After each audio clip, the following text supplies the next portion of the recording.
what you need right here at Femi Wash Media. Call it the Midas Touch and you wouldn't be wrong. Let us record, produce, mix and master your audio like nobody does. Reach us on our contact today for the best quality job.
Majek Fashek's 1991 album, Spirit of Love, was a groundbreaking success in Nigeria.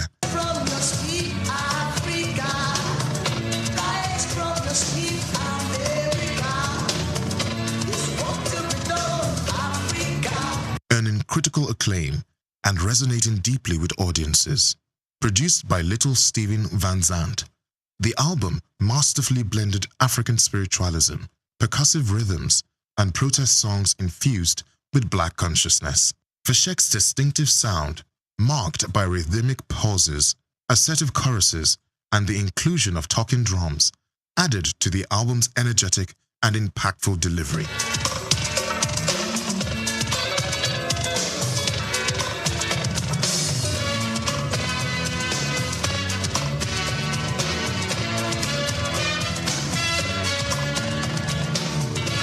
And spiritual struggle, reflecting the political and social climate of the time. The success of Spirit of Love, coupled with Fashek's tour alongside Tracy Chapman, cemented his place in the annals of the Nigerian music industry. In this music review and special report prepared by Bayo Olawe, we examined the profile, power, and legacy of Spirit of Love, a 10-track masterpiece that helped solidify reggae music's mainstream status in Nigeria in the early 1990s. The album opens with Beware, a wake-up call that urges Nigerians to remain vigilant against deceptive leaders and the manipulation of political power. The second track, So Long, Too Long, is a rallying cry for Africans and African Americans to awaken their potential and fulfill the dreams of revolutionary icons like Marcus Garvey and Martin Luther King Jr. In Majek Fashek Inner New York, Fashek reflects on his idealized vision of New York and the harsh reality of urban poverty and homelessness, revealing a sobering contrast.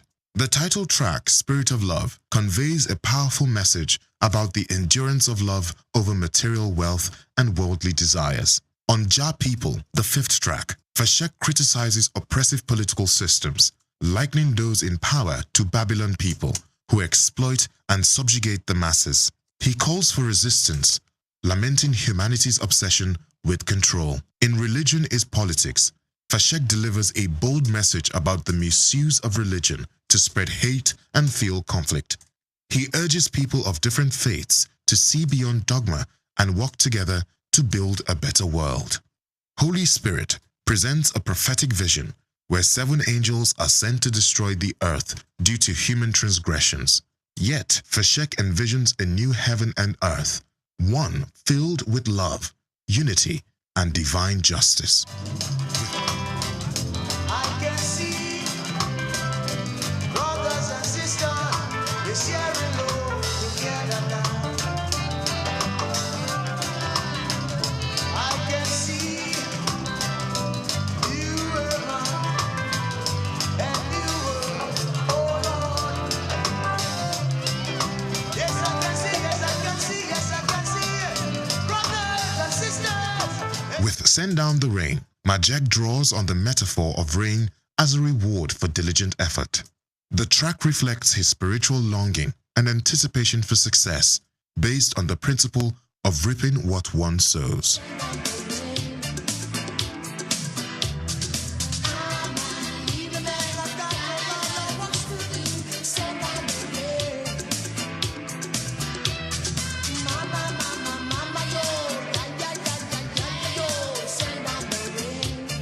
I'm Not Tired reaffirms his unwavering commitment to spreading God's message.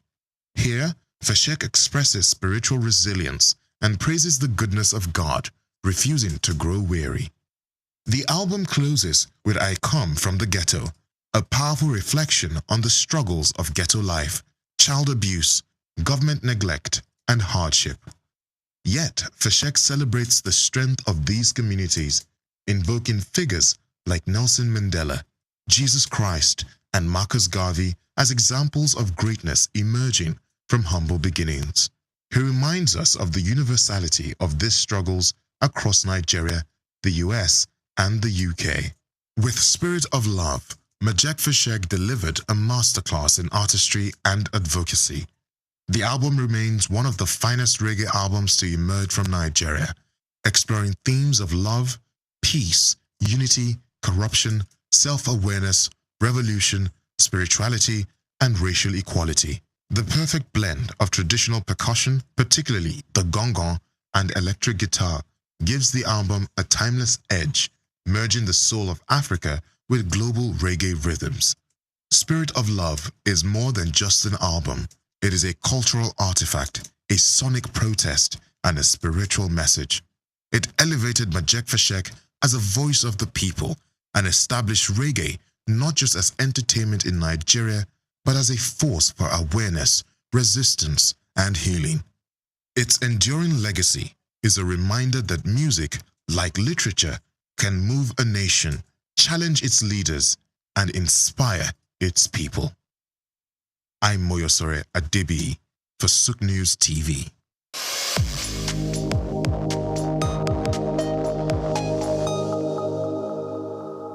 The National Assembly, in collaboration with the African Development Studies Center, ADSC, held a 5-day national capacity building workshop on treaties, agreements, and protocols for federal MDAs, with the theme, Enhancing Institutional Capacity for Effective Treaty Negotiation, Implementation, and Oversight in Nigeria. Honorable Barrister Rabiu Yusuf, Chairman of the House Committee on Treaties, Protocols, and Agreements in the 10th Assembly, highlighted the importance of strengthening the skills of key government officials in treaty processes. At this particular moment of our country, we need a situation whereby all the stakeholders involved in external engagement with other countries, particularly state and the federal governments, and mostly MDAs of the at national level, to ensure that they are aware, they know what it takes, they know how it will be, and they know what it takes to ensure the institutionalized democracy and the legal approach as far as ratification, engagement, domestication of treaties. That is why the 10th National Assembly, under the able leadership of the Right Honorable Speaker Tajuddin Abbas, mandated our committee, pursuant to Section 12, Sub 2 of the Constitution, that we should reach out to all necessary stakeholders who are personally stakeholders on this engagement to ensure they know how it takes and they know how to execute it. Basically, that is the reason we are conducting this exercise. Actually, I think there is no point for me to deliver my remark at this time, because I'm very much aware that my remarks have been delivered yesterday in distinction. So in either words, I will just say I sincerely appreciate your presence in this program, and I believe it will go far in helping the system, stimulating the system, and work for the Nigerian progress. So I wish you a fruitful discussion and a successful outcome. Thank you very much. The major challenge, everybody is going silo, in the sense that we are not trying to bring ourselves into the same table to ensure that before you bind any entity, be it state, local governments, or federal entity as far as engagement is concerned with other outside world, you need to know there are provisions of the Constitution which you need to comply. Failure to comply with that provision of the Constitution, whatever you do, it will go to a nullity, invalid, and is inconsistent with the provisions of the Constitution. And to the extent of that inconsistency, it is null and void, and of no effect whatsoever. So we're trying to avoid this scenario whereby at national level or at international fora, Nigeria will be embarrassed because the stakeholders, the principal actors, they didn't even know what they are doing. So that is why we decided at this particular moment it is ripe and necessary to ensure that we engage with unnecessary stakeholders. That is the basic reasons for engaging in these activities. Actually, I recommend their effort to any other entity because if you can see, most of them, they are legal luminaries. They know their audience, they know what they are doing. So I really appreciate, they did a very wonderful job. And I sincerely appreciate. That's the main reason that I say I need to be here in Lagos, at least to supervise the happening in Lagos. And I'm impressed. Engagement with outside world, it is two ways. It is going to be either bilateral or multilateral. So with this kind of workshop, or with this kind of discourse, we believe the principal actors will now know what it takes to enter a treaty.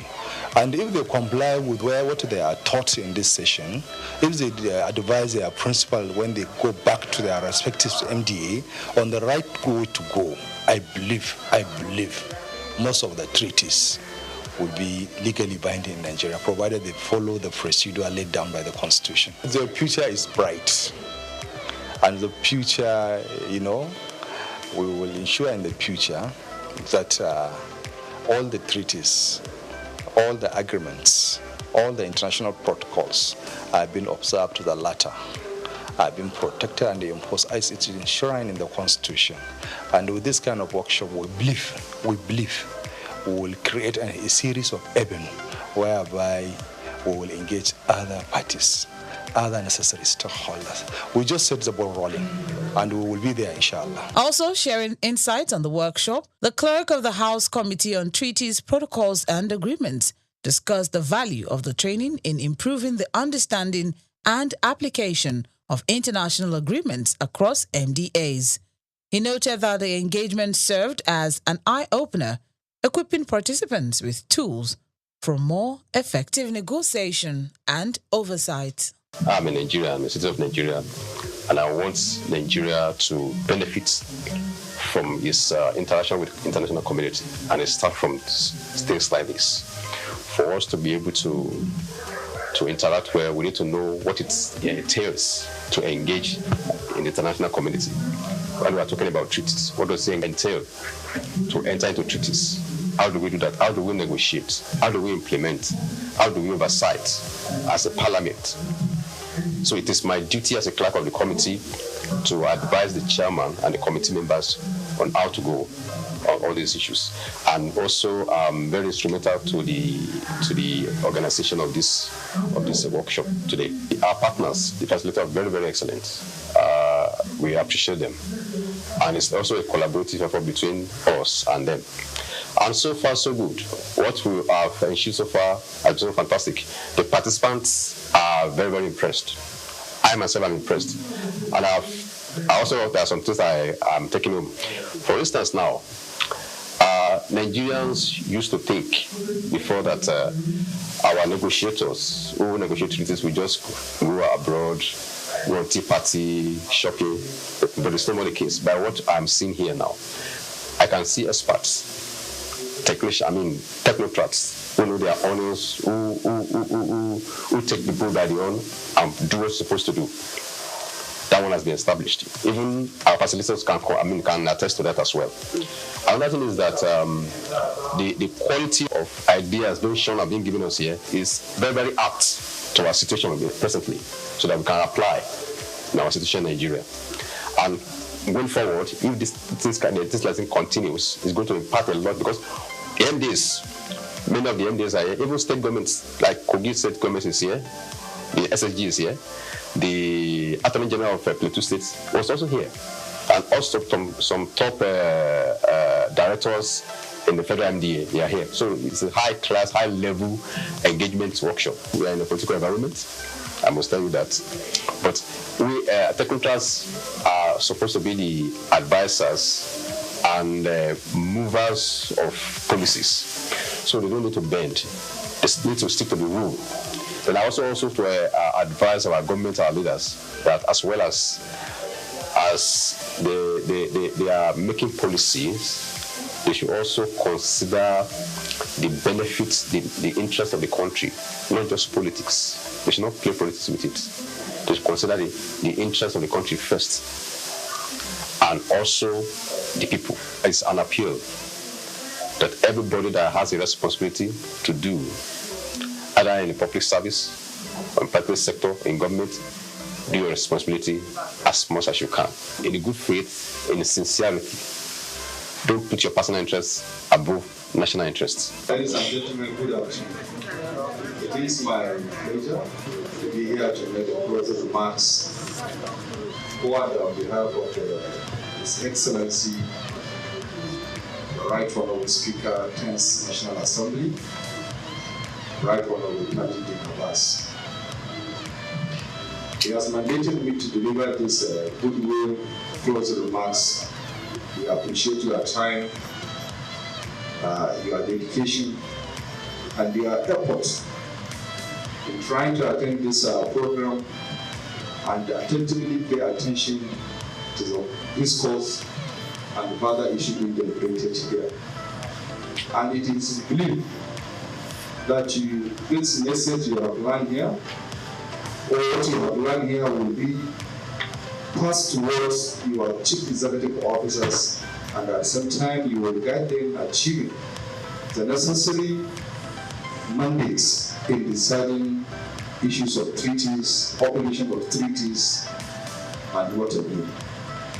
So at this juncture, on behalf of the Right Honorable Speaker, we wish you a safe return to your various destination, and we believe you will pass the message to all other necessary stakeholders. Thank you very much.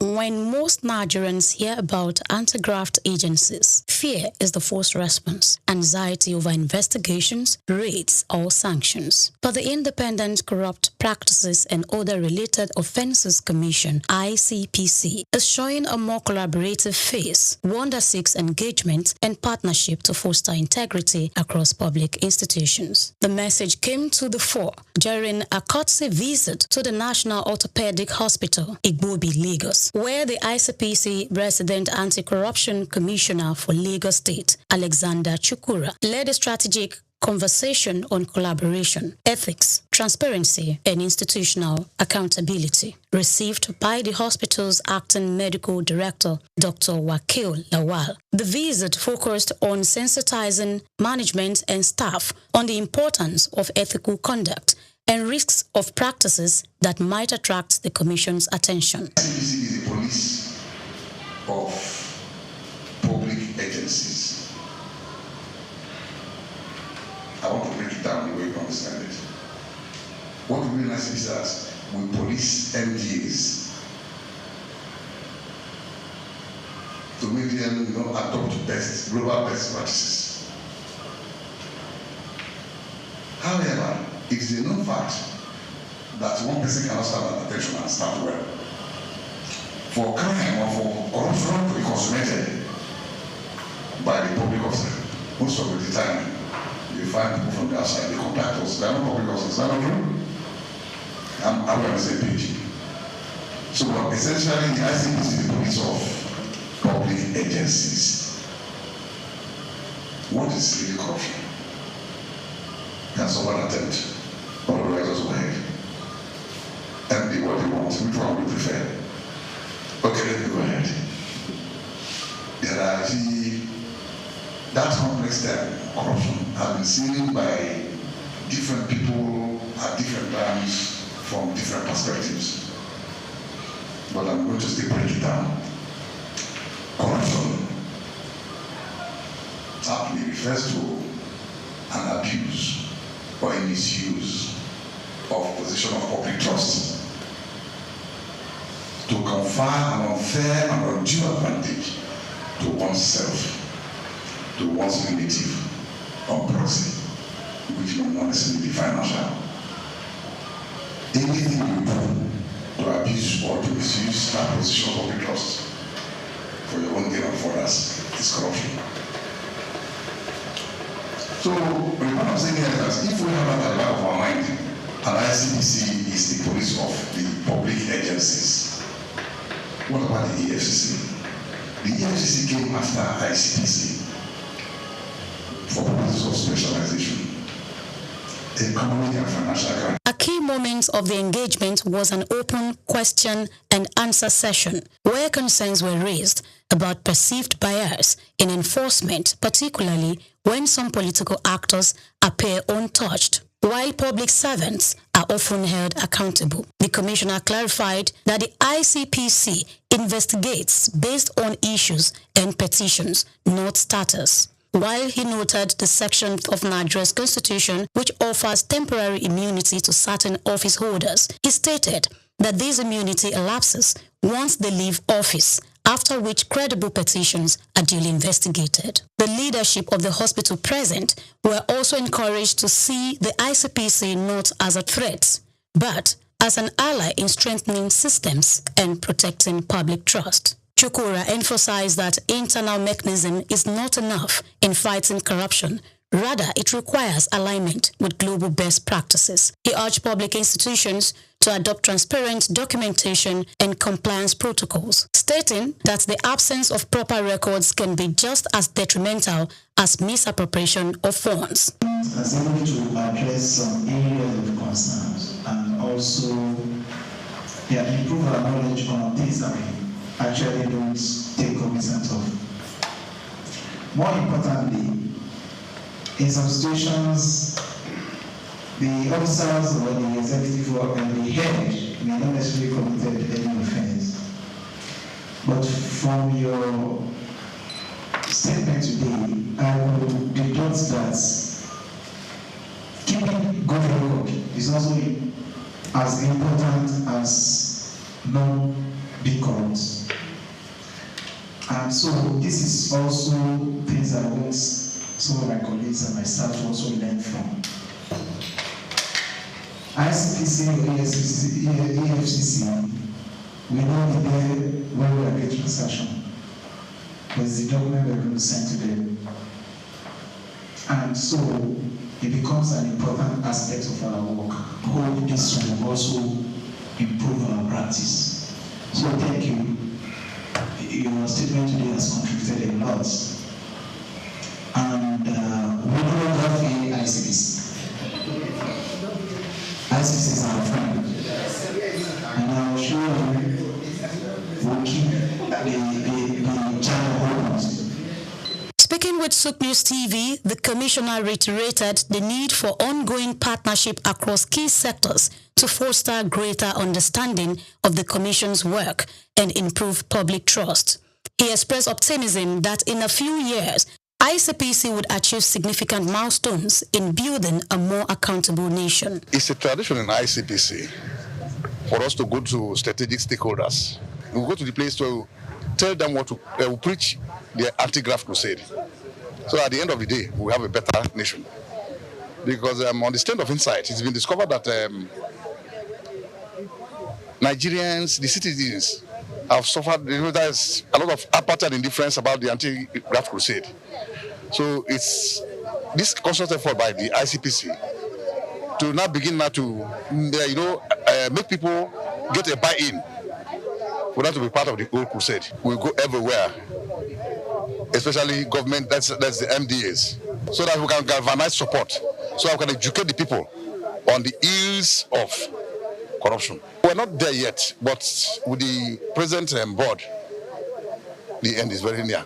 At the end of the session, the ICPC handed essential materials, including the ICPC Act, a handbook of frequently asked questions, and a guide on the consequences of unethical behavior to the director. A symbolic award was also presented as a sign of the ongoing cooperation. This visit forms part of ICPC's broader strategy to build institutional integrity and promote responsible service delivery across the public sector.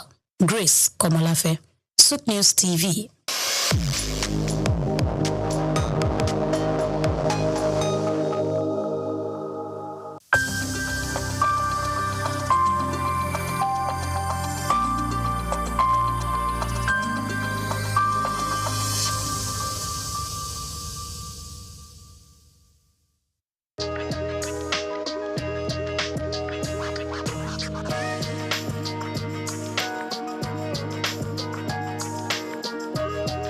Well, I would say now he's gotten the job.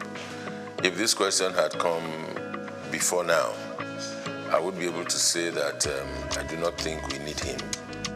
But he's there now, so all we need to do is see what best he can do or what best we can do to support him to succeed. Now, going by his previous records, going by all that he's achieved in sports, ordinarily one wouldn't have said he's the best for the Super Eagles at this time. But here we are. Decision makers have made their decisions. They've taken the decisions. We can only talk, but they already have their way. Well, I think his assessment will start when he starts playing games. He's not had any game with Nigeria, so we can't assess him. But going by his previous records, I don't think he would have been the best for Nigeria at this time. Not against other homegrown indigenous coaches who have had better records within and outside Nigeria. On a scale of 1 to 10, I don't think Shele will fit in at any point. But of course, having him been appointed, all we need to do is give support and see the best that we can get from him being Nigerians. And of course, at all times, irrespective of whatever decisions are taken, we want Nigeria to excel. Because in Nigeria's excellence, we are proud. In Nigeria's excellence, those of us that are in the media and sporting media, to be precise, we can do business. If Nigeria is not winning, the biggest brand for Nigeria is the Super Eagles, sports-wise. So if Nigeria is not winning, if Nigeria is not making waves, then we don't have business to do. So it's in our interest that he succeeds. So to that extent, I would say yes. But looking at his appointment, I think it's just a part of the over-politicization of the sporting industry, power show by the immediate past president of the Football Federation, Melvin Pinnick Amaju. Having failed in his 2 terms, continues to transverse the terrain to show he still has power. And of course, he brought Shele. And of course, the Gusau, the incumbent president of the Football Federation, has to listen to his master. So his master's voice, that's what we're experiencing.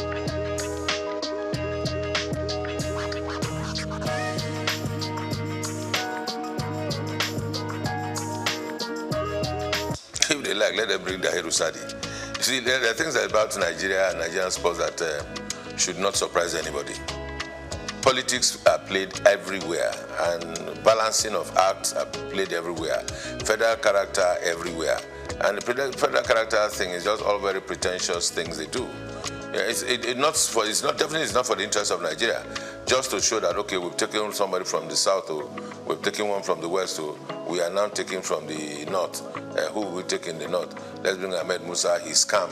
He'll be able to talk to the players. What is he going to say to the players? He's past his prime a long time ago. So it's all politics and not in the interest of the nation. I can tell you that. But for Chele going around Europe, yes, he has to.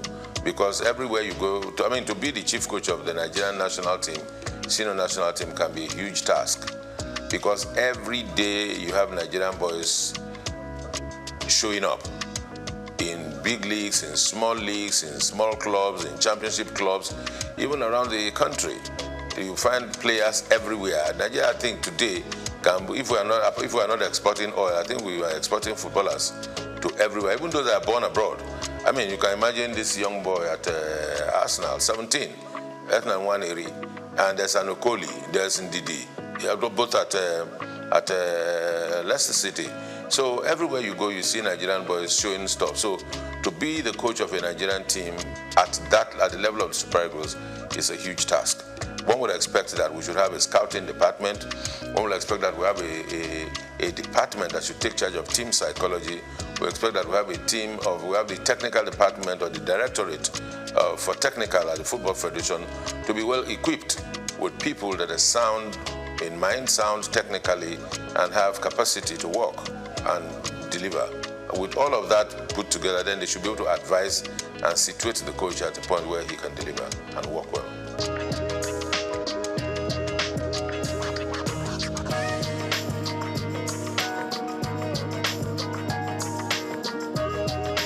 Well, you see, I said yes because I've been one of those that have always been clamoring that there's need to have a National Sports Commission. Now, having a National Sports Commission that is populated or that is headed by politicians is neither here nor there. It may not take us anywhere. We need to separate our sport. Yes, sports you cannot do away with politics at some level. But in terms of the administration, in terms of the management, in terms of the execution, there's need to be able to separate sports and politics.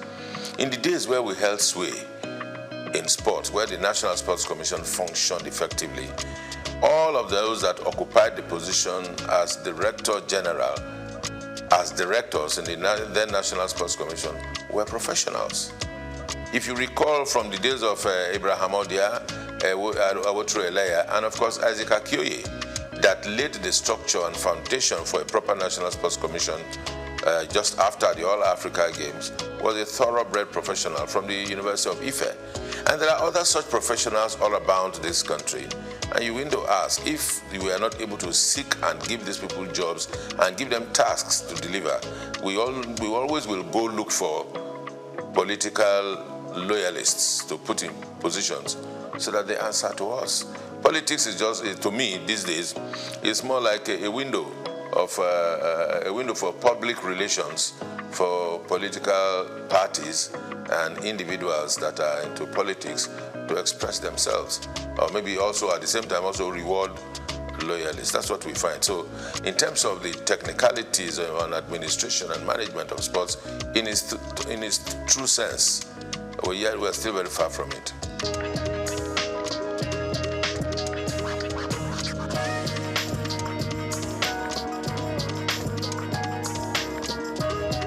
Plenty improvement, I would say. The current managers of the league are doing everything they can to ensure that our league gets back to a competitive level at the continent, gets back to a competitive level at the rate at which we, those of us local people like myself, can appreciate our football and our footballers once again. The question to ask is to say, are we doing enough? The answer will be no. Who are those not doing enough? The media, the sporting media in Nigeria is not doing well enough. Would I say sporting media? Yes. And also the bigger media is not doing well enough. And because we are not doing well enough, that's why our league is still where it is. We would have gone further than this. The other aspect of it is government. Government across the states. Football business is supposed to be good business. Football business is supposed to be run by private individuals and clubs. There's nothing wrong to say that the people of a particular state cannot run a football club in conjunction with other private individuals who will be stakeholders and are interested in the promotion of sport and football in the sense that we're talking about it now. But what we have is that we have state governments owning football teams, and those that are administering the football teams are SA this, SA that have been appointed as a reward, that have been appointed because they are loyal, that have been appointed because they can talk a little bit about foreign leagues. Somebody can talk about the league, talk about the La Liga and the EPL, and that qualifies him to be SA in charge of sports in some states of the federation. And these are the bunch of persons or the group of persons who are running our football around the country. So who runs the clubs, the texture of the clubs, what names the clubs are bearing, what history behind the clubs, those are the things that tells you that the states are not doing enough. the Football Federation not doing enough, but I think largely the media, check out our sports programs. All you find are talking heads talking about who scored the best goal in the world, who scored the best goal in Europe, who scored the best goal in England and all that. That's what we find. You hardly will see shows, package shows about the best goals of the Nigerian League over the past weekend. The best goals, the best dribbles, how many passes, proper statistics, because the media is not doing enough. The sporting media, that is journalists that are practitioners there, not doing enough because they are not tasking themselves.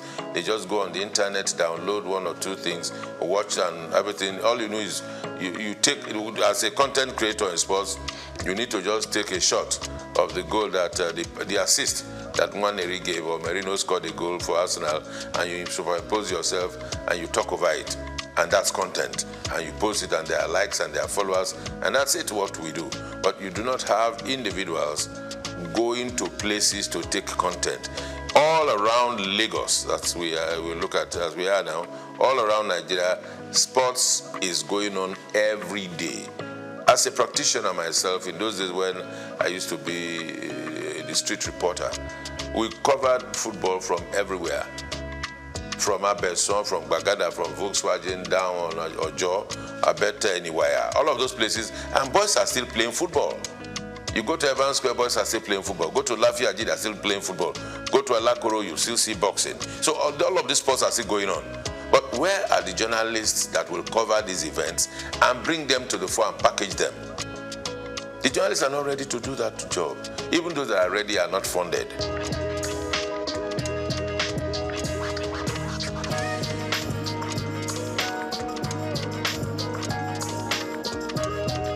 Those that work are not paid salaries.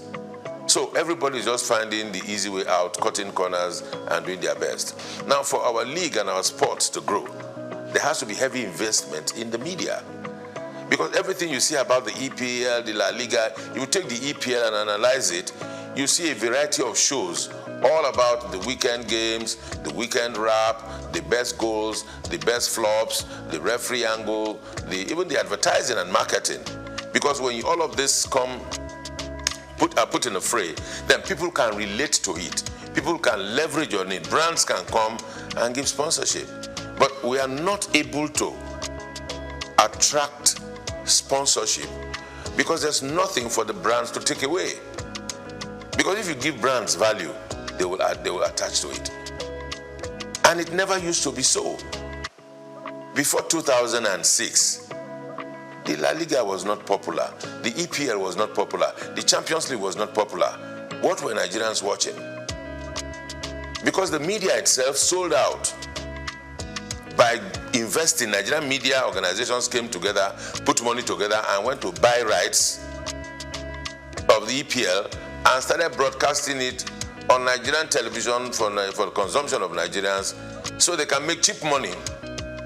From telcos and from the brewing industry, they made more money for themselves. I mean, the media houses, rather than invest in the local league. Then they will tell them, who will watch Nigerian league?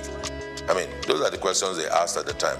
Some of us that were able to find courage, we found courage and we asked them, why would we be doing this? But of course, we were not many enough for our voices to be heard. And that's why we're here. We are where we are. So it's not far when we lost it. Can we redeem ourselves? Yes, we can, if we want to. But it will take a whole lot of courage. It will take a whole lot of work. It will take a whole lot of commitment. God help us.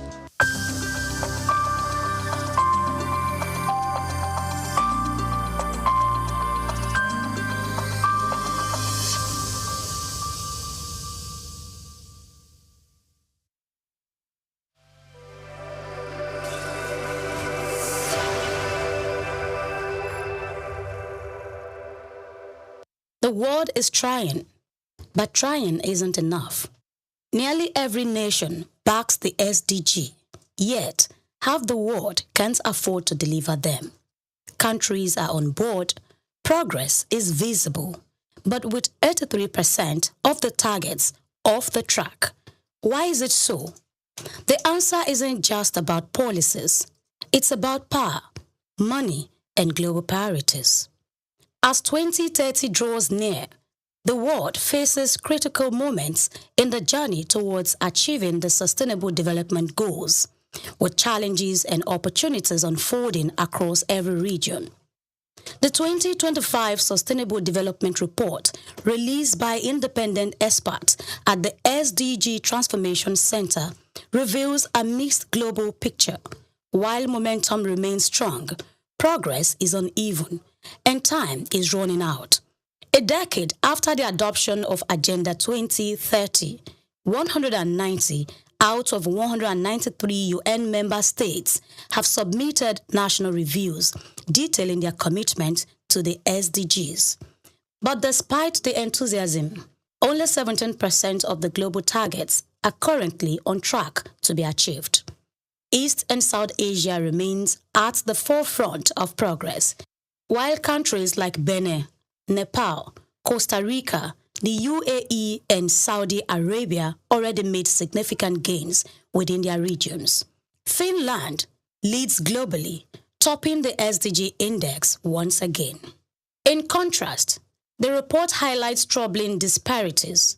Barbados ranks first in support for UN-based multilateralism, while United States ranks last, following its recent withdrawal from both the Paris Climate Agreement and the World Health Organization. From many developing nations, the major hurdle is clear: lack of fiscal space.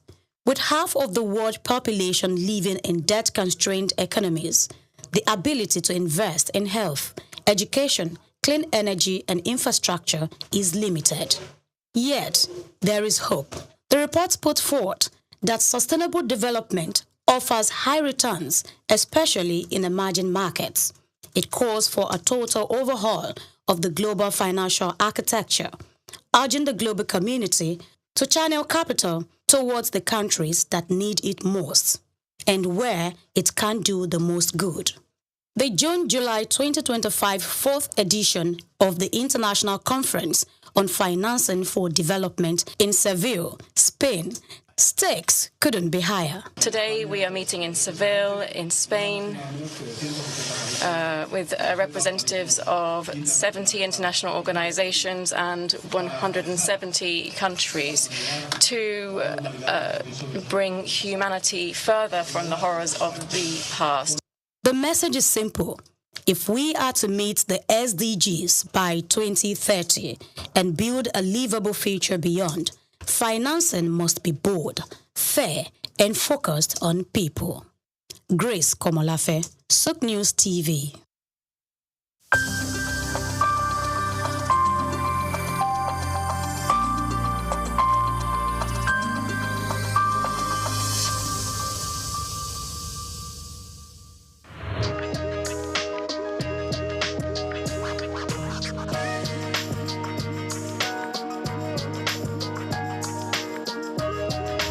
Well, thank you once again for inviting me over.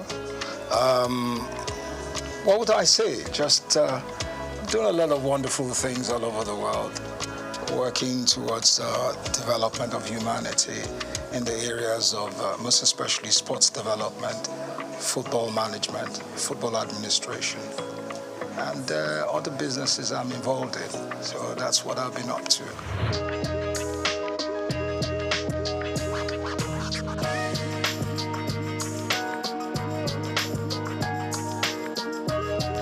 Well, basically, the National Sports Commission is there to ensure that sports development is put in a proper perspective. There are a lot of papers, a lot of policy papers, a lot of things that have been put in place. So they need to go into it, look at it, and structure something positive out for the development of sports in the country. I'm sure they have all what it takes to do it, and the zeal and the power to go ahead and put those things in place. So that's basically what they need to do. How the implementation is key. And I know, well, one way or the other, they should have the wherewithal to do it. So I wish them all the best.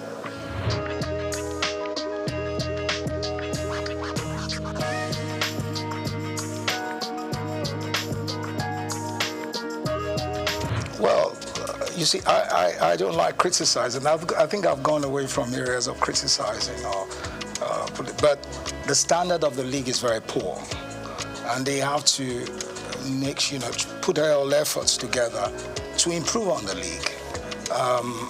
Also, the technicalities of the game, the manpower. We have to, we're still doing what we practiced 15 to 10 years ago, so it's not changed. So all those things have to change. We have to go away from the mediocre ways of running the game and put in more investment in development of the game itself. In the clubs have to be, it's so sad that we in Nigeria prefer to watch the Premier League compared to the Nigerian Premier League. It's a sad story. I remember 40 years ago, you could go to the stadium and watch our local, amateur league, and there were standards. So there's no reason why we can't bring that back. It's the wherewithal, the willpower to do it, and the stem from, having to go away from the area of mediocrity, where we bring in professionalism. We have the people that can do it, without any doubt. But for the system to allow them come in and do those things is another question.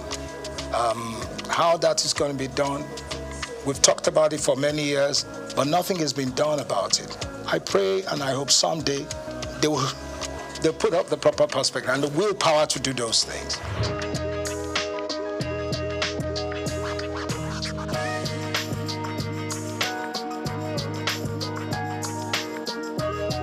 When it comes to grassroots football, we really have to start with kids from a very early age.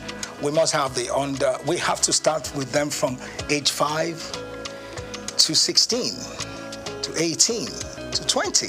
So you have to have a sequence, a system where you build around from the very younger ones, and you have a uniform structure. Number one, we have to identify the kind of football we want to play in Nigeria, our type of flow, our ethos, what we want to play. And then we can now imbibe that, put it in our kids from a very early age. So from age 5, you go under 5 to under 8, under 8 to under 12, under 12 to under 16, under 16 to under 18. You have those structures in place. And it's spread around the nation.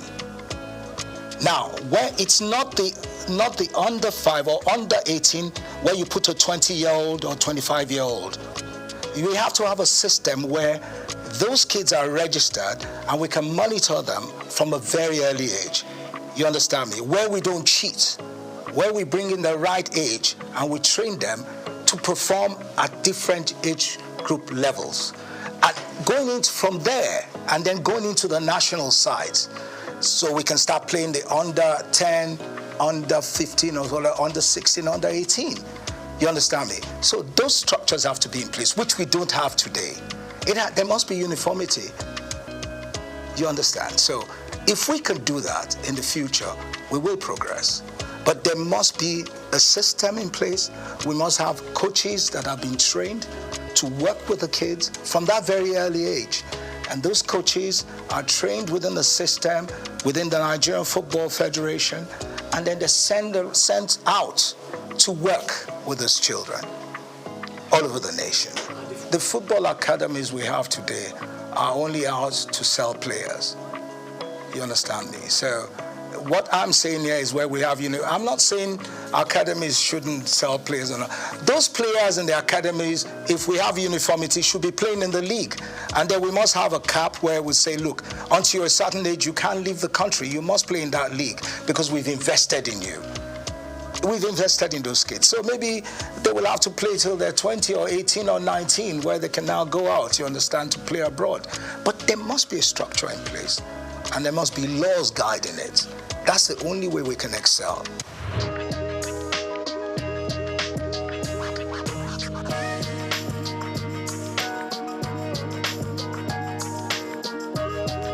It also goes to it also goes back to what I've been saying. The girls, the female team in Nigeria today, I believe the girls, I call them girls or ladies, are the ones that will ever win the World Cup first. They got the capacity. They got the women football. They can win the World Cup. They've got what it takes. But then it now goes back to our attitude and the corruption in the system. You understand me? If you allow the other girls from a very early age develop, and you have the same system I'm talking about, that cap of under 5, under 8, under 10, and you structure and you do it continuously in uniformity, we will be world beaters. We will win the World Cup at any given time because the women have got the grit. They pick up very faster than our army. They tap the balls. They are more technically better, within that range. So, but it's for us to develop those things and to take away corruption.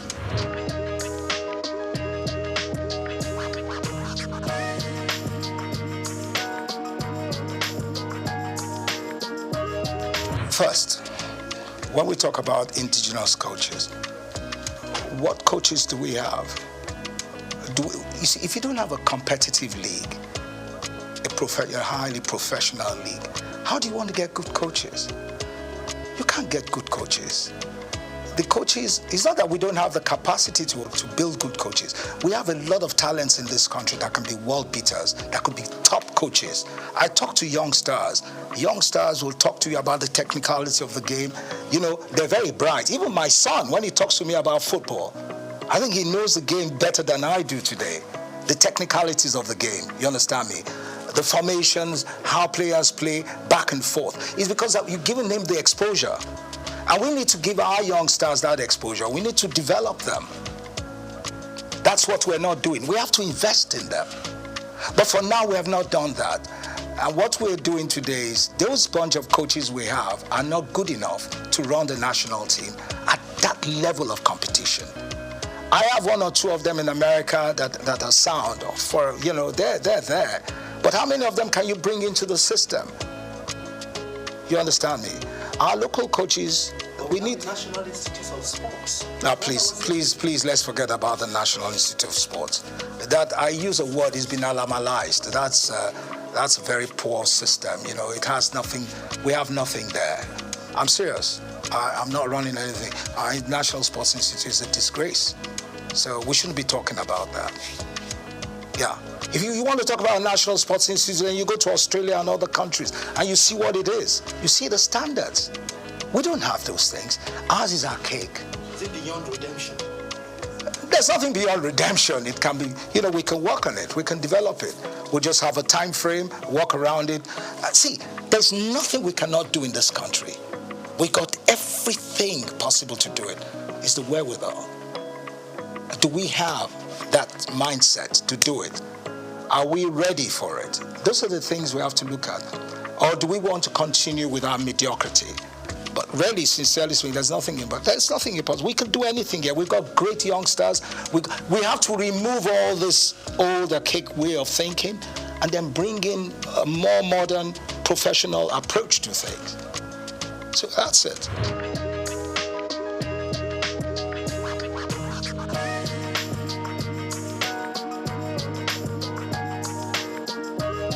The media is one of the most corrupt anyway, I'm sorry to say. The sports media and all that, the sports writers. I worked in the system, I know how corrupt they are. Majority of them are corrupt. I'm saying it. They can challenge me, but it's the truth. Until we get rid of all those things, where our boys go and collect envelopes to write or favor people, we're not going to get anywhere. I'm not saying the press in general, but the sports writers are a disgrace.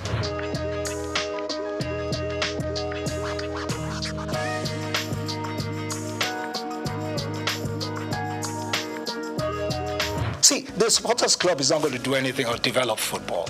This is just to travel, get things. Oh, it's fine. It's good to have fans. But what has that got to do with football development? Nothing. Supporters club is not going to do anything. They're playing their own politics. You understand me? They want to travel. That's it. Travel around the world, do things. But is that part of football development? That is not football development. So let's leave that aside.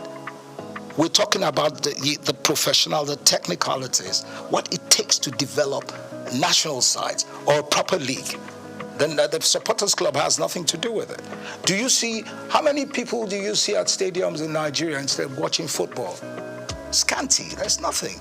It's not like in the days where in the 70s or even in the 60s, if you are going to play a game at 4:45 in the afternoon, the stadium is full to capacity at 11 in the morning. You don't have that anymore. So what are we talking about supporters club? Is there a way we can bring that back, that passion? Yeah, if you build a league that has the quality, the professionalism, and all the standards are put in place, then you can bring them back. Then you can bring the crowd back.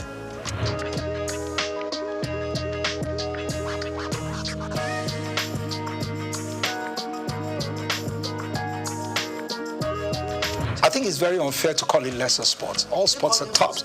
Yeah, it's very wrong to call them. They're top sports.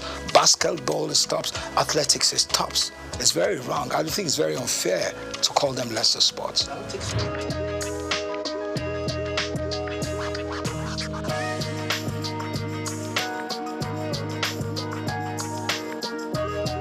See, bottom line is the politics, the greed. You understand me? We have top talented basketball players all over the world. We could put them together. It's all about management. It's all about commitment. But you don't have those things there. It's about myself. It's all about self-aggrandization. What do I get from this? It's not about what do we do to build these teams or these athletes to be world beaters. Do you understand me? So you're not going to get anything out of it. You will never. It's the bottom line. You'll never ever get anything. So you'll always have factions. You'll always have people fighting. Why do you fight for what? If you can collectively come together to build a system, a structure for basketball, for example, because the girls are tops, they can perform, they can do far better than where they are today. I always tell you, the female teams in Nigeria will always excel in athletics, in basketball and all that. Our male are a bit arrogant and clunky in doing things, but the ladies are always more committed. They've got what it takes, but they need good management. It's not that the men can't do it too, the men can do it, but it all also evolves with good management. Taking away politics, taking away greed, not a situation where a coach is collecting money from a player to put a player in the team, or a member of the football association fighting for their children or family to play in the national team, or a member of government is asking someone to put their kids in the team. No, that's not it. Where is the nationalism? Where's that patriotism? Patriotism. I don't care where you come from. If you're good, you're good. If you're better than my own people, then my own people have to sit down and you let them, the others that can perform. Where would you have quota system in football? Where's that done? Do you understand me? So we have a lot of issues we need to resolve.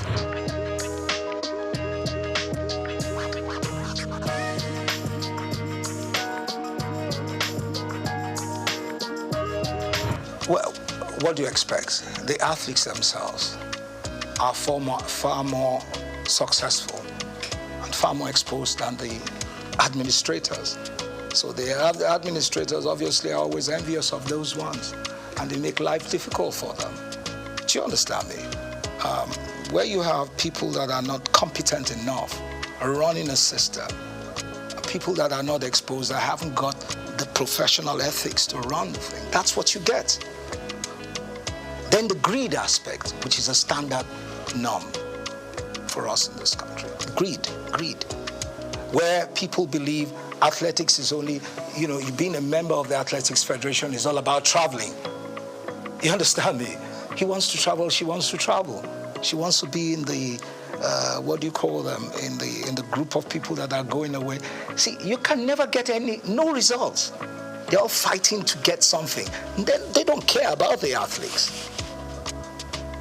They want to be in a delegation that is going to travel. Do you understand me?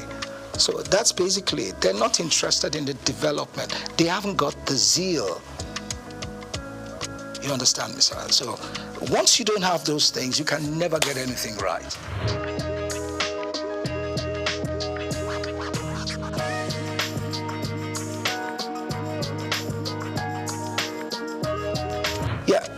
the private sector is one. The cricket has more because, government involvement is not as, I think you have more of the private people, interested private people that have gone to schools, top schools, that played cricket in those days. Those are the ones that are promoting cricket.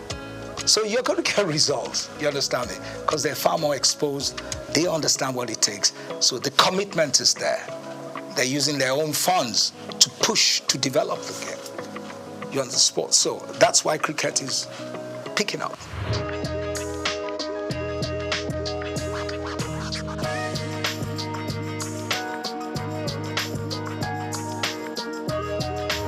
Oh, you mean the National Sports Festival? I think for now we don't really need that. We need to do more with the private sector. I think the new chairman of the National Sports Commission, he seems he's an exposed person.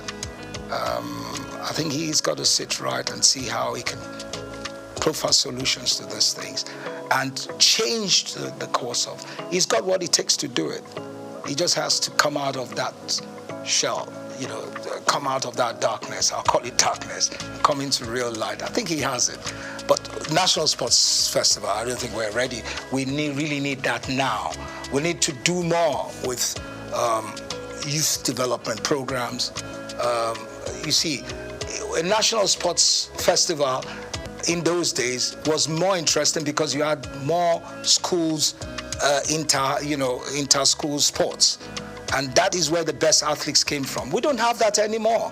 So first we need to build the school sports, schools, athletics and all that, build it to a standard and then go into national sports festivals. For now, we don't have that. And I think the National Sports Commission has to look into that, how they can work with the Ministry of Education and see how they can build that again. School sports. That's where you get the best. In those days, the best athletes, we knew those that will run, that will actually participate and run for Nigeria. We knew the ones that will do high jump, long jump, triple jump. We knew them, both female and females, from secondary school. You don't have that anymore. So where do they come from? Nowhere. So you have, like in those days where some schools will go and get mercenaries, pay for them to come and run. That's what you get today. So it's corrupt. Now, the Sports Commission has to work on that. It has to change it. I know they can do it. They just need to sit back and look at how they will change the course of things.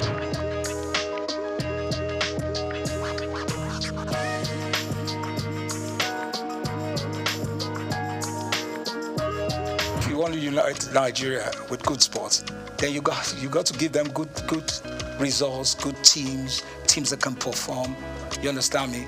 In the process of winning competitions, or they have a team, or they have teams that have got the quality that can move the nation, then you unite. Everybody wants to watch good football. Everybody wants to see a great athlete running. You want to see a good high jumper performing at the best. When you see that, it draws everybody together.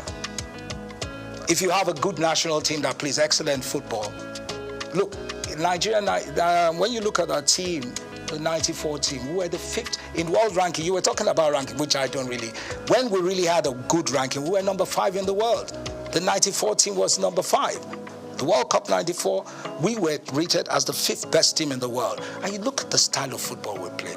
We developed our own style of football, took it to the world, and we were respected. We don't do that anymore. We have to have an identity.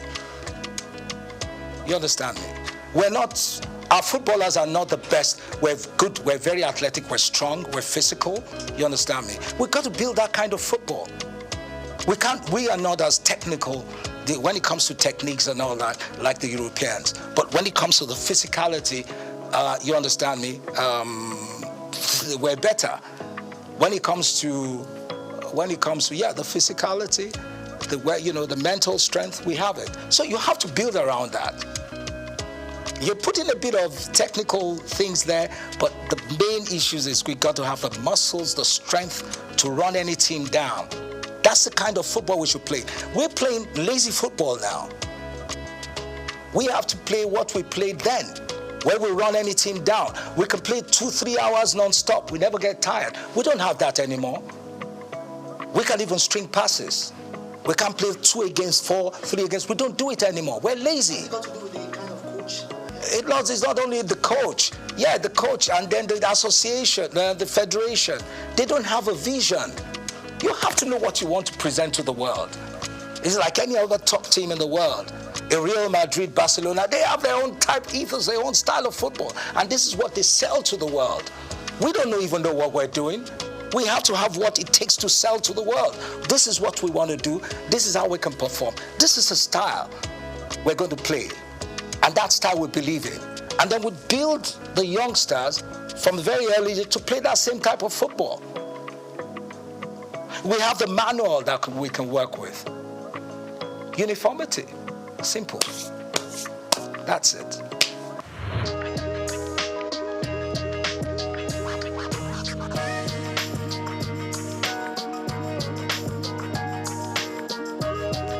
No, it's individual and the corporate, but corporate organizations. They're not doing enough. Everything can't just be government. Today,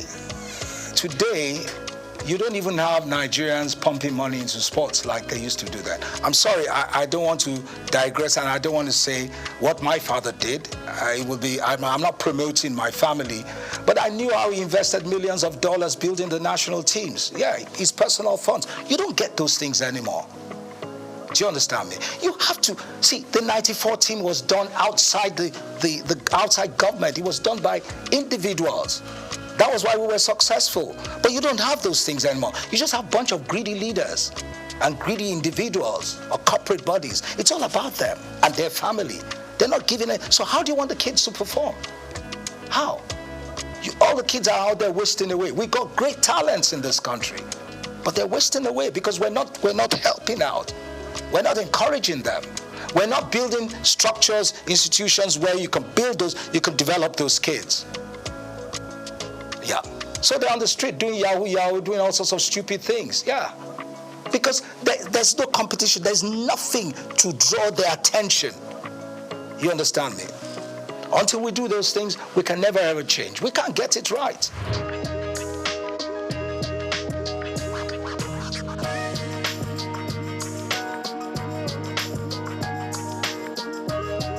Yeah, well, for me, I don't see any difference for me, whatever you give to the female teams, you also give to the senior, to men. Because our team, our female team, at the world ranking today, we're tops, we're recognized. So you have to also allow, but for men, anywhere in the world, men always have an advantage. But doesn't mean the disparity should be so much. You give the ladies, I remember, when I was the FA chairman, I remember once the female team was in camp, and we went there in Ota. When we found out what they were earning, it was disgraceful. They couldn't even buy their, I'm sorry to say that, what you ladies use, your pads, you couldn't even buy it. I had to tell them, these are women. Why are you treating them like rubbish? They have to be looked after. Because they're going to need more of those systems because you have more wastage than men. Don't let me go into what I'm saying, but I understand. So the women have to be well taken care of. Yeah, simple. So you've got to give them what it takes. To strike a balance. You have to strike a balance.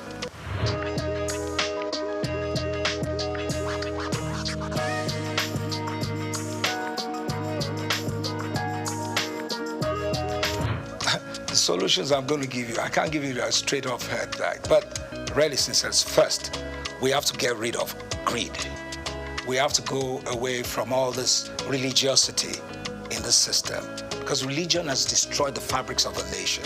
See, being a Christian or a Muslim or whatever doesn't mean you got to cheat people or lie to people or not show love. You understand me? Or the religious, when I come to religion, the churches, the institutions we have today are not developing education. There must be uniformity in education. They're not developing education. Education is key. But you know what we have today? Half-baked educated youths. Half-baked. And that's the worst you can ever have. And that is key in anything we do. First, to have good leaders, well structured. In Germany, in Europe, and now the kids that go to the best universities, some kids are developed, they're built up to the top civil servants. So they go to Oxford, they go to Cambridge, they become top politicians. Then you have the ones that will become big and top engineers, and they go to certain universities. All those things are structured. We had it before in the past.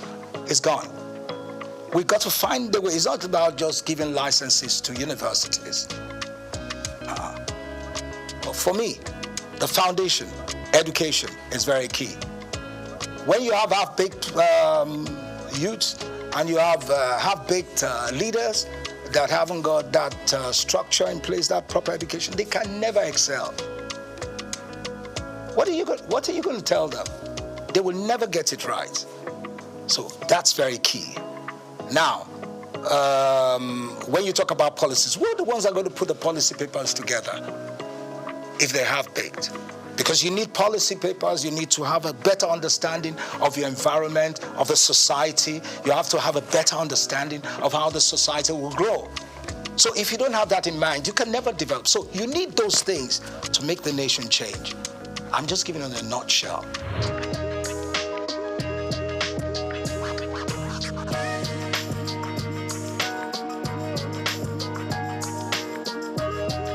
Yeah, you need more commercial, you need more private sector funding, you need more sponsorship, and then, like I said, you need more training. You need to train your coaches. Our referees are the most Nigerian referees. Do you see any referee participating in any African Nations Cup? No. Because, and you're telling me it's the best league. That's the most corrupt league in the world. Because our coaches are not even, our referees are not even allowed. They never invite them for any Nations Cup. So what are we talking about? What does that tell you? What does that tell you? Every match in the MPFL, most of the games, all home teams win. You don't see away teams coming to win. So are you telling me that's a balanced league? It's not a balanced league. It's a corrupt league. So that has to change first. When that changes, you understand me? And also, then other things will follow.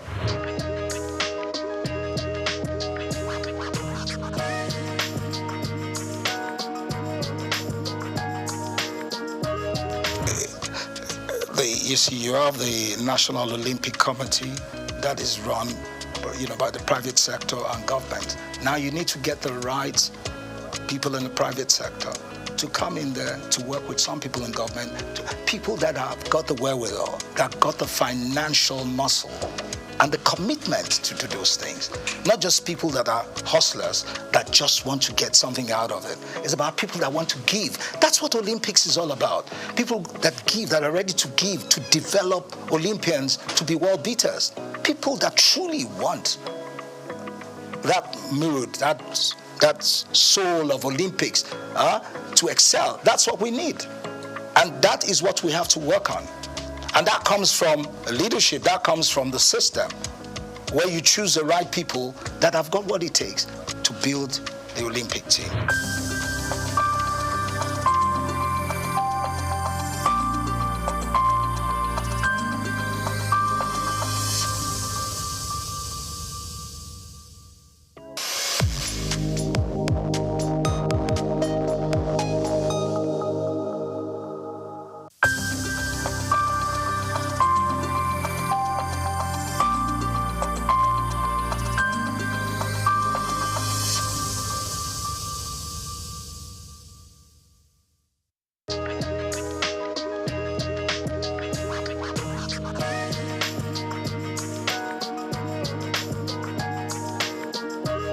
Well, thank you very much indeed. My name is Stephen Kola Balogun. I happen to be a lawyer, and should I call myself a pseudo-politician? Not quite a politician, but I've served in government before, and I'm delighted to be here.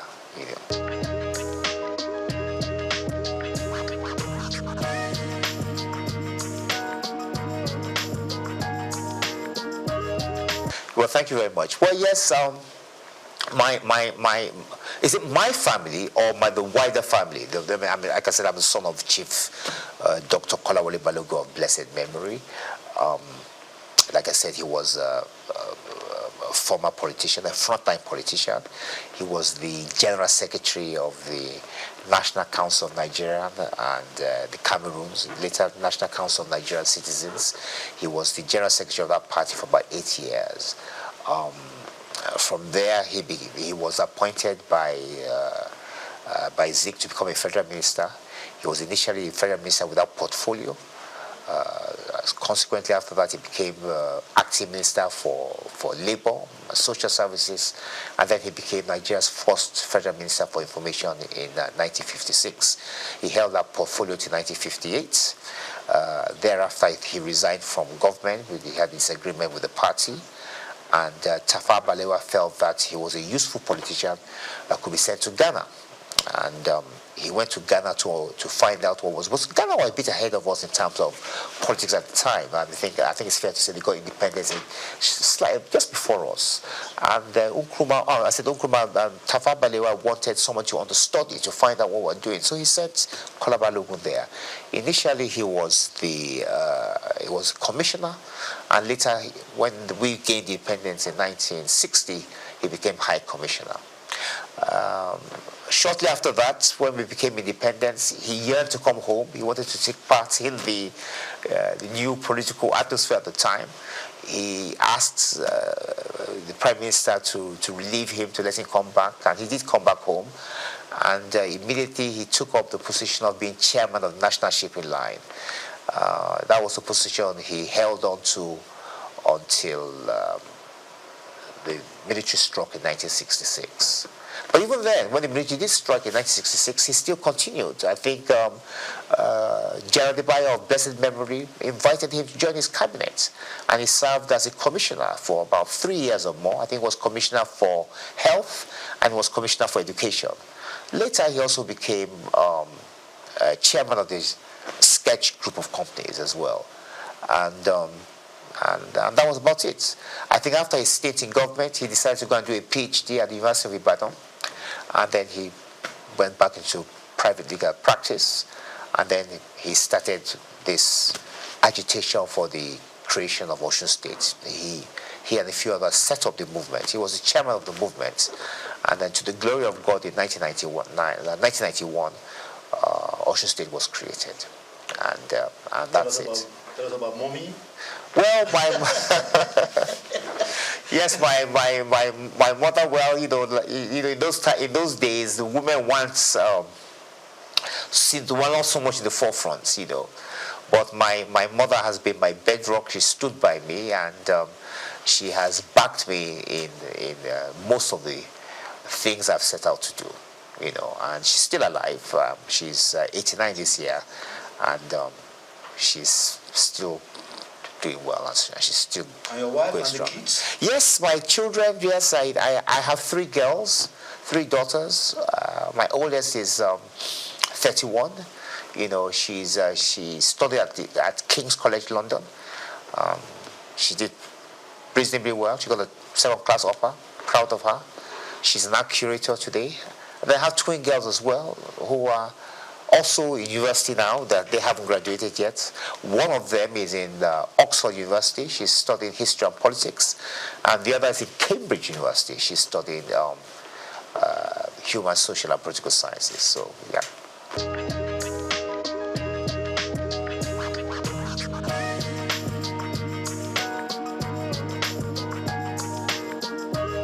I did. My father, Chief Kolawole Balogun of blessed memory. Yes, he was in the first cabinet in the First Republic, the first ever cabinet Nigeria had, and he served as the Federal Minister of Information and Research. As a matter of fact, he happened to be Nigeria's first information minister. Later, T.O.S. Benson, of course, became the independent Nigeria's first information minister, but independent Nigeria. But Nigeria's first ever information minister happened to be Chief Kolawole Balogun of blessed memory.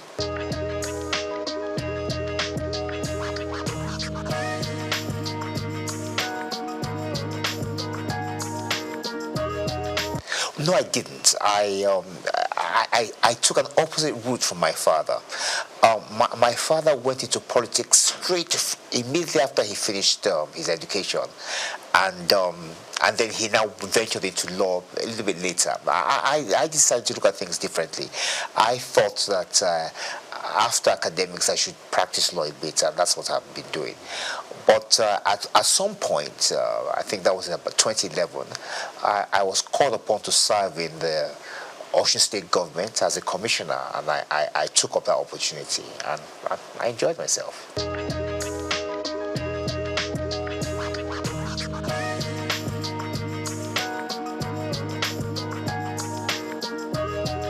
Well, I am in the sense that I'm 65 years old now, and I think it's fair to say that we belong to, well, I would say the first set, but one of those who benefited from Nigerian education. I schooled here. I went to secondary school in the West. I went to the University of Ife, went to the Nigerian Law School. And I think it's fair to say that all the schools at that time were of high quality, produced top quality students who went on to make names for themselves, not just here in Nigeria, but also abroad. I think we still do that now, even though the standard of education has dropped. The sad thing about it is that Nigeria could have been a lot better in terms of the potential, because Nigeria does have a lot of potential. We do have very brilliant young men and women, you know, and I just think that if we had invested more in education, that we could have, the sky would have been the limit, actually.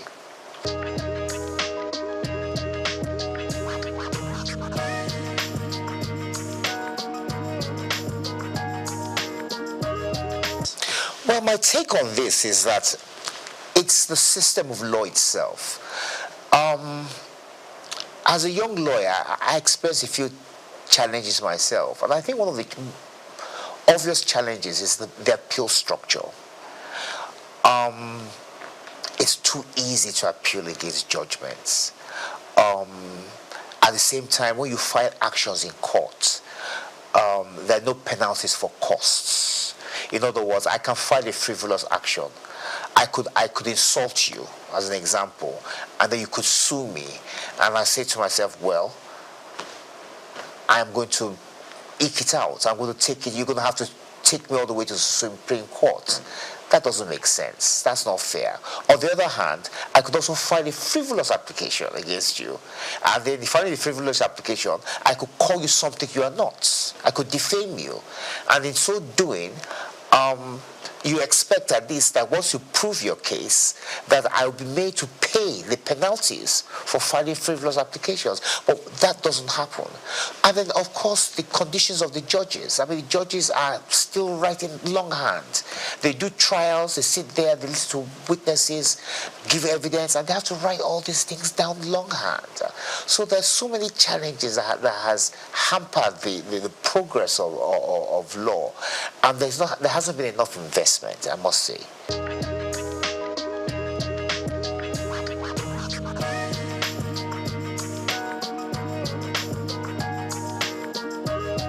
Well, I agree with that, and I'm going to give an example as to how that I think we could possibly do that. Now, the Supreme Court hears everything. It's the final court in Nigeria, so they're going to hear issues related to criminal law, civil matters, constitutional matters, as you know, all these matters that's got to do with elections, so on and so forth. As a matter of fact, when we have an election cycle, the legal system slows down because the judges are hampered. They're too busy listening to the various appeals from the various states and the federal government to do with the elections. So as a consequence, the other matters to deal with shipping, banking, criminal law are put on the back burner. I think we need what you call a constitutional court, whereby which the judges in the Supreme Court are divided. So you have those judges whose responsibility it is entirely to deal with constitutional matters, and then you have another set whose duty will be to deal with shipping, banking, civil matters, criminal matters, and so on and so forth. So I believe it's high time Nigeria has a constitutional court to try and aid the Supreme Court with the workload they have, which is, quite frankly, quite a bit.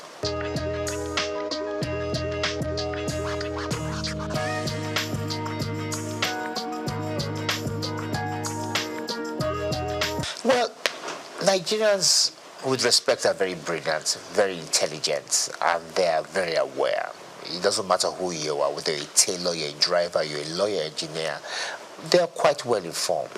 And the truth of the matter really is that this is the longest republic we've had. This republic started in 1999, and this is 2025, so 26 years. Nigeria's never had a republic this long. But the main flaw is the one you just mentioned. The fact that that constitution that was bequeathed to us by the military in 1999 was never really approved by the people. Now, that doesn't make sense, and that's unfair. In fairness, we ought to be able to look at the constitution, improve upon it, and put our own input into it. Now, there's a way around that, and I've always believed, many people oppose this, but I'm of the view that what Nigerians need to have is a referendum.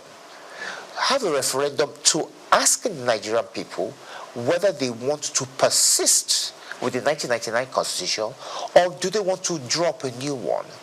If the answer to that question is yes, we want to drop a new constitution, then that puts paid to the 1999 constitution, and then you can now have a system, a constituent assembly, whatever the case may be, where people will sit around the table and fashion out a new constitution.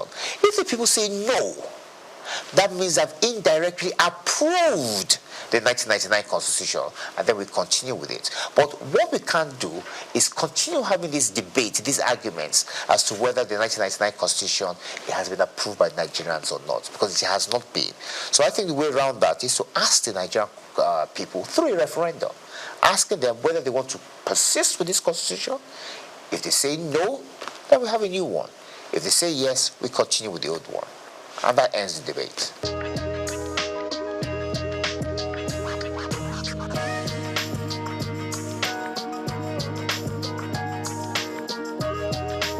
Every system has its merits. Every system has its advantages and disadvantages. To some extent, the presidential system of government has an advantage. It has the advantage in the sense that it has brought government nearer to the people. So the people of Osun, from where I'm from, for instance, now, have their own state. Same thing can be said, it's been replicated across the country. However, the drawbacks, the disadvantage is the fact that it's extremely expensive. Now, look at Nigeria, for instance, now. We have 36 state governments. So that means we have 36 governments in Nigeria. If you add the government of Abuja, if you add the federal government, that's 38. Now, each one of these governments have some form of legislature, judiciary, an executive as well, local government, civil service. It's too expensive. Look, in America, where we borrowed this system from, the states came together to form a union. This is totally different. We are doing it the opposite way.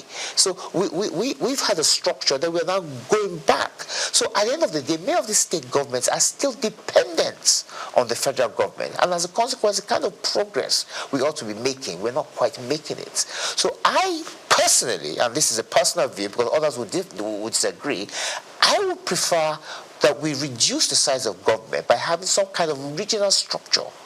And I believe that will reduce the burden of governments. And if we can reduce the burdens of government, we can use this money to do many other things. And I also think it will also improve standards as well.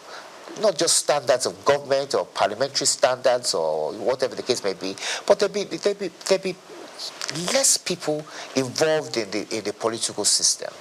And that would help us a great deal.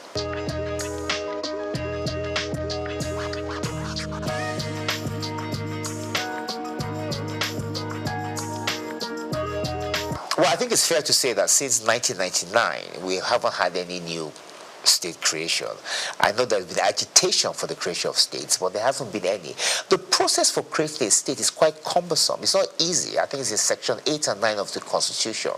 I don't think it's something we should be looking at. I think, like I said to you earlier, I think we should be trying to reduce the number of states, and I think some kind of regional structure whereby which we can monitor better what's going on rather than having more states. So I personally would not encourage the creation of more states, no.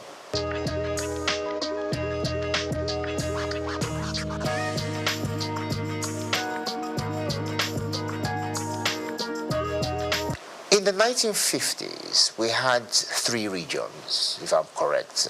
Those regions were the West, the East, and the North. We had the colony of Lagos, but if I'm right, I think it was the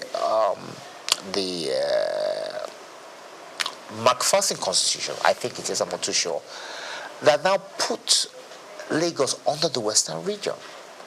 Now, when Lagos was placed under the Western region, lots of people were not happy about that.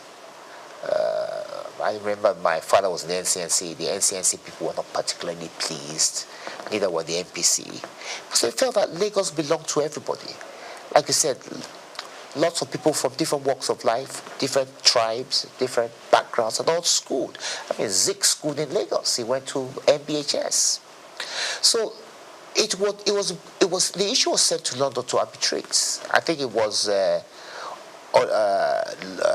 Oliver Littleton that arbitrated over the matter. And it was decided that Lagos should stand on its own, that Lagos should not be merged with any of the regions. And that was how Lagos was able to free itself from the shackles of the Western region. It's fair to say that the position of the NCNC was actually argued in London by my father. That's why I'm quite familiar with this. But talking about Lagos, when the military, after that, we had what you called a minister for Lagos. I think there was Ribadu, and I think there was one other person, but I think it was Yaradua, not the same Yaradua, but his father. And then later after that, when the military struck, they created the state of Lagos. So the issue of giving Lagos special status has more or less been taken over by events. Lagos is a state, and as a state, it's still home to different people with different backgrounds, from different tribes, and it's thriving. I think it's fair to say that Lagos is probably the most prosperous state in the country. And it's just a question of its continuing with good governance and improving the strides they have made.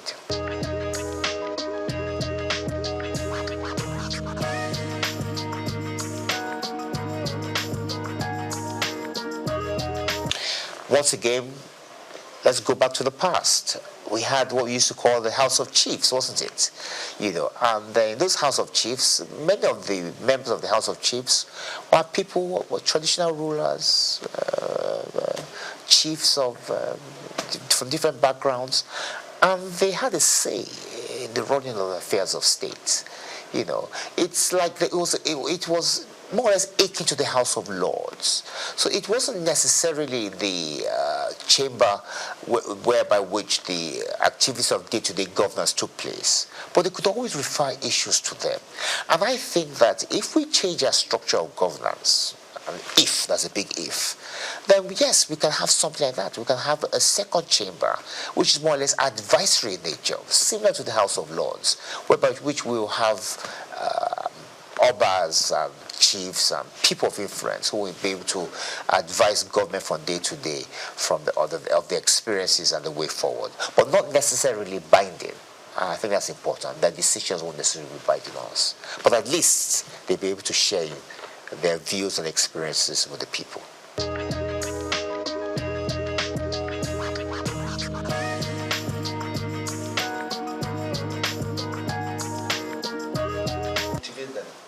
That's a big issue. I was commissioner for youth in Oshun about 10 years ago under Rauf Aregbesola, and it was an issue we took quite seriously. In Oshun State, we had quite a number of youths who are unemployed, and the governor thought, what can I possibly do to give them something to do, to keep them employed? So he created what we call the Osun State Youth Empowerment Scheme. Now, under the State Youth Empowerment Scheme, unemployed youths were given particular tasks in state. Help us sweep the roads. Some were part-time lecturers. Some were doing all sorts of things. They were given a stipend. It wasn't a full-blown salary. Or the salary, although the stipend was enough to keep them to be able to buy things, to be able to buy themselves drinks and food, and kept them occupied until they could find themselves a job. And I think the federal government could follow that kind of scheme, set up a youth empowerment scheme whereby which unemployed youths are given things to do. There's so many things that need to be done in Nigeria. You know, there's so many gaps whereby which the youths can help do that. In the interim, while they find themselves something more gainful or something more permanent. So it's a question, it's for government to do. It's for government to think of a way of helping out the youths.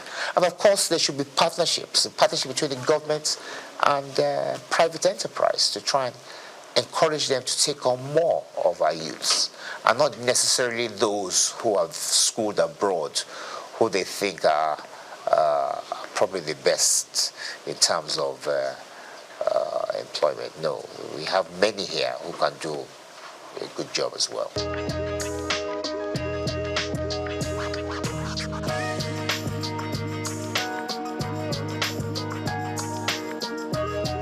Sustaining democracy is about discipline. It's about the people being disciplined. It's about those who rule us being disciplined. I started out by telling you that this is the longest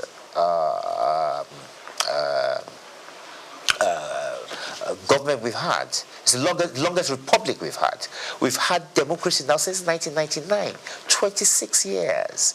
If you go back to the days of independence, there's been no republic that has been this long. So it shows that the people have embraced democracy. They've come to it's part of us now. They've come to enjoy it. Yes, there are hiccups in terms of the fact that we could do a lot better in terms of how we implement things. But in terms of the people yearning for democracy and imbibing it, I think we've done very well. And what we just need to do is just to try and perfect it. One of the ways, like I said much earlier, is to perhaps take a second look at the Constitution, see where areas where we can improve, and try and make people happy, and at the same time reduce the cost of governance. But I don't think democracy is going anywhere. I think it's here to stay.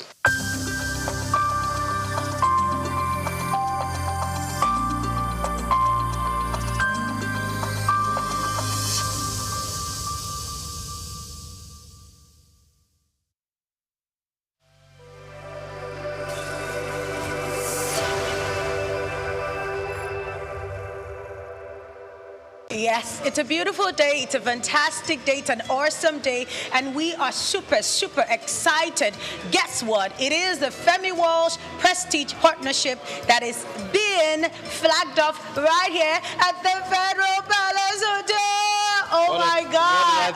Well, that thing sums awesomeness. We're being at a place where every conversation about Nigeria's independence happened. And then also thinking about royalty, you know, things that make us feel like we're kings and queens when they come into this place. I mean, I'm oozing at this point. You know, talk about the scenery, the ambience, the rooms. This hotel is actually really, really good. And the fact that Femi Walsh is partnering with Federal Palace Hotel doesn't just give me the chills, like it makes me happy. Happy. We're going to be having exclusive events, coverage, and we're going to bring in our expertise to come and give them that edge amongst that finesse. Taking the brand globally through our media. My God, it's not something you want to miss out on this journey that I just started. We're going places, sis. The Federal Palace Hotel was established in 1960 and constructed by the A.G. Leventis Group. Perhaps one of the most notable thoughts about Federal Palace is that it was used as the venue for independence celebration of Nigeria in 1960. Over the years, the Federal Palace has now become a world-class ultra-modern facility with a touch of elegance. The hotel, which has been recognized nationally and internationally, has become a tourist attraction for many. Perhaps this is the reason Femi Walsh Group decided to partner with the Federal Palace by supporting the hotel with resources and equipment for coverage of all the hotel's events. The President and CEO of Femi Walsh Group, Victor Oluwafemi Walsh, accompanied by the Vice President, Idahosa Osamanze, paid a visit to the hotel during the exhibition of the popular Iriri Arts Gallery.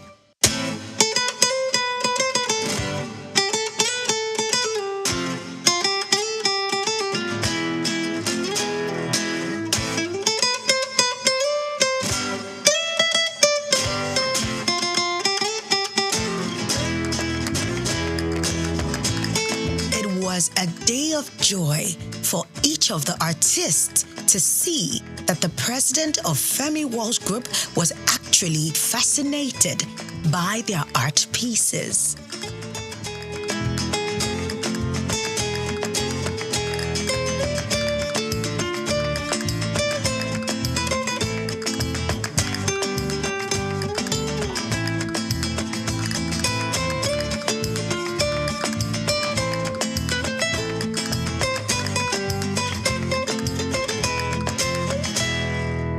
Coordinator of the Arts Gallery also expressed his enthusiasm and joy, highlighting the exciting prospects and opportunities arising from the partnership. Thank you so much, Souqnews TV, for coming over. It is about celebrating art and creativity. We themed it Luxury and Legacies exhibition. Luxury, as we all know, art is luxury, and the legacies that are left behind by artists are their crafts. So that is why we themed it Luxuries and Legacies exhibition. Ambassador Victor Walsh encouraged artists while commending their creativity.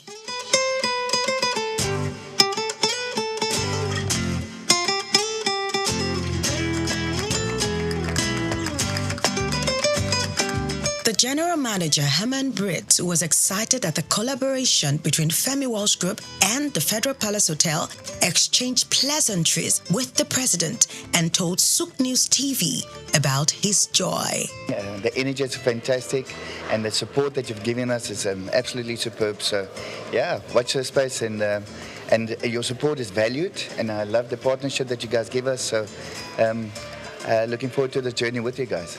Other members of the senior management of Federal Palace who were on hand to receive the ambassador and members of the Femi Walsh team include Temitope Ifiodun, HR Manager, Billy Uguechi, Events and Banqueting Manager, Chef Chris Onyanu, the Executive Chef of Federal Palace, Oluwatoyin Sulaiman, Housekeeping Manager, Dr. Arogundade, Digital Sales Executive.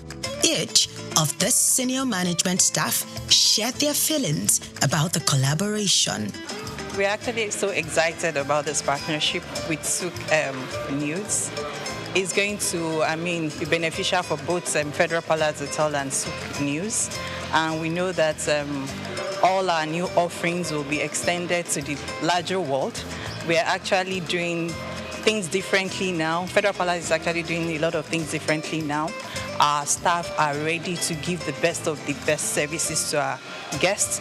To cover our events and take care of Federal Palace in terms of media and all that. The Femi Walsh Group, consisting of all the different subsidiaries like Souqnews TV, the ALFM, Novacraft, and the machinery, looked forward to doing great things with Federal Palace Hotel as we kick off the Prestige Partnership. We're going places, and yes, with Femi Walsh Prestige Partnership, what we want to do is make sure that we're giving the clients of Federal Palace the best of the best of the very best in terms of coverage, streaming, videography, photography. So if you have a wedding ceremony coming up, you got the birthday party coming up, whatever you have coming up, all you got to do is make sure you contact Femi Walsh, because we give you the best of the best, the best of the very, very best.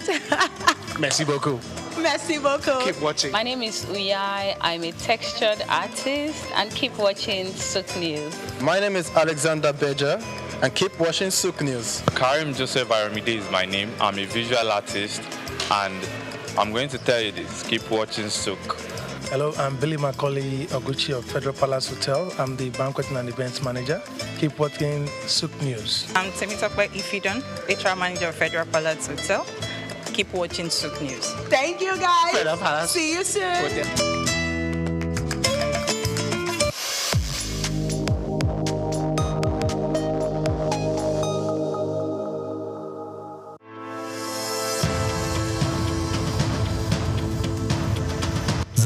Interest in Nigeria's lithium reserves comes as countries worldwide scramble to secure supplies of the mineral which is essential for powering the green energy revolution. In this special report by Bayo Olaoye, the need to harness this resource for growth and development is examined with the evolution of electric vehicles and renewable energy storage systems. Lithium is a key component in the production of batteries for electric vehicles and renewable energy storage systems, and Nigeria is positioning itself to become a major player in the global lithium market. Nigeria's vast lithium reserves, valued over $34 billion, is no doubt attracting world attention, while lithium factories are springing up in different parts of Nigeria already. The attention of the international mining industry is also focused on lithium because it is critical raw material for the production of solar panels and electric vehicles. Analysts predict that global lithium market could grow robustly over the next decade, driven by the rapid adoption of electric vehicles and renewable energy technologies. Data from a global future market insight showed that the lithium mining industry has emerged as a cornerstone of the clean energy transition, driven by the skyrocketing demand for lithium-ion batteries. The surge in lithium demand is driven largely by the electric vehicles market, which accounted for over 70% of the global lithium consumption in 2024, according to an Iranian-based research firm.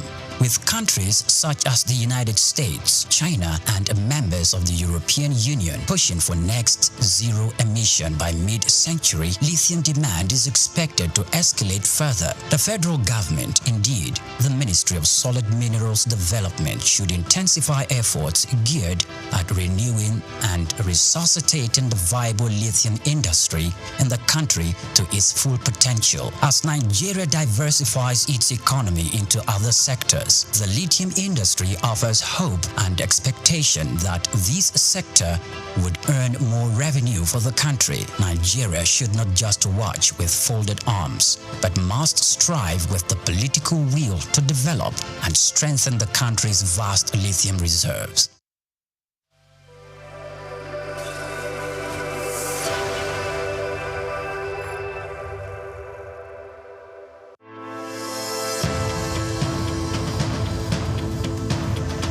Nigerian leather industry has a storied history, particularly in the northern parts of the country, where the art of leather farming and crafting has been perfected over centuries. Traditionally, leather was used primarily for functional items like sandals, bags, and saddles, with little emphasis on fashion. However, the narrative has changed drastically in recent years, as Nigerian leather has evolved from a utilitarian product to a symbol of luxury and high fashion. Here is a special report by Bayo Olaoye. The turning point for Nigerian leather came as local designers began to recognize its potential beyond traditional uses. They started to experiment with new designs, creating products that appeal to the modern consumer while maintaining the heritage of craftsmanship. The result has been a wave of leather products that are not only functional, but also stylish and desirable on the global stage. One of the key factors driving the revolution is the exceptional quality of Nigerian leather.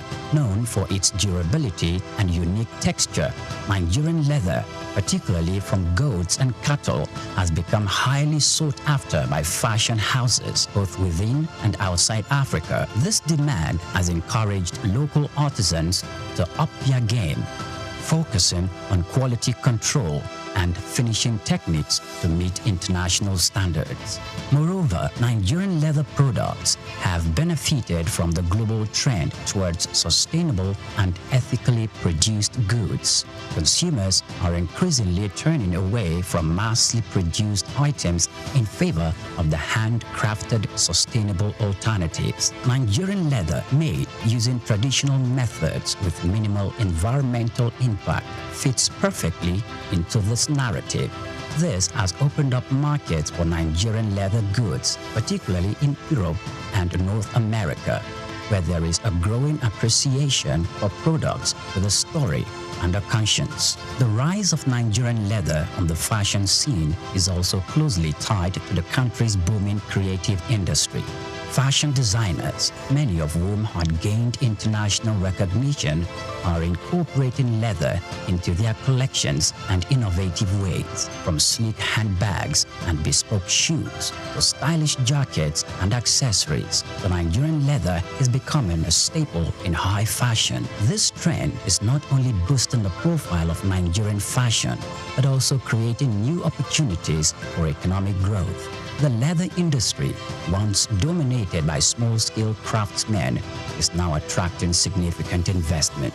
Entrepreneurs are setting up modern tannery and workshops, creating jobs and fostering skills development in the process. This industrialization of leather products is helping to formalize what was once an informal sector, leading to better working conditions and high incomes for artisans. However, the success of Nigerian leather market did not emerge without challenges. The industry still faces issues related to infrastructure, access to finance, and competition from imported goods. Additionally, there is the need for more investment in technology and innovation to further enhance the quality of leather products and make them more competitive in the global market. Despite these challenges, the future of Nigerian leather products looks bright. There is a growing recognition of the value of locally produced leather goods, both within Nigeria and globally.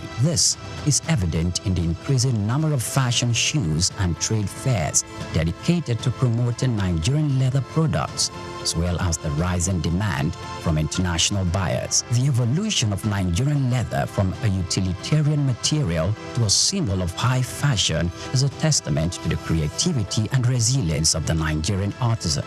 It reflects the broader trend in the global fashion industry towards sustainability and craftsmanship. As the world continues to embrace African fashion, Nigerian leather is poised to become a major player on the international stage, offering a unique blend of tradition, quality, and style. This is just the beginning of what promises to be an exciting new chapter for Nigerian leather.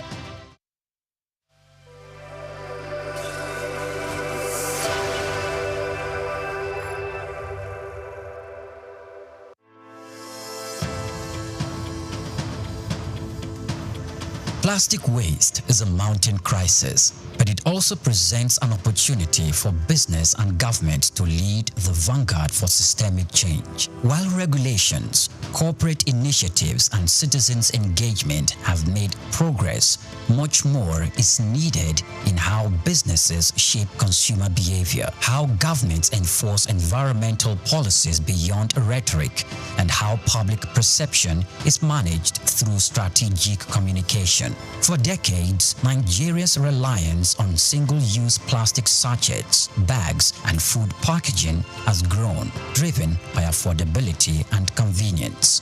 However, this has come with a cost.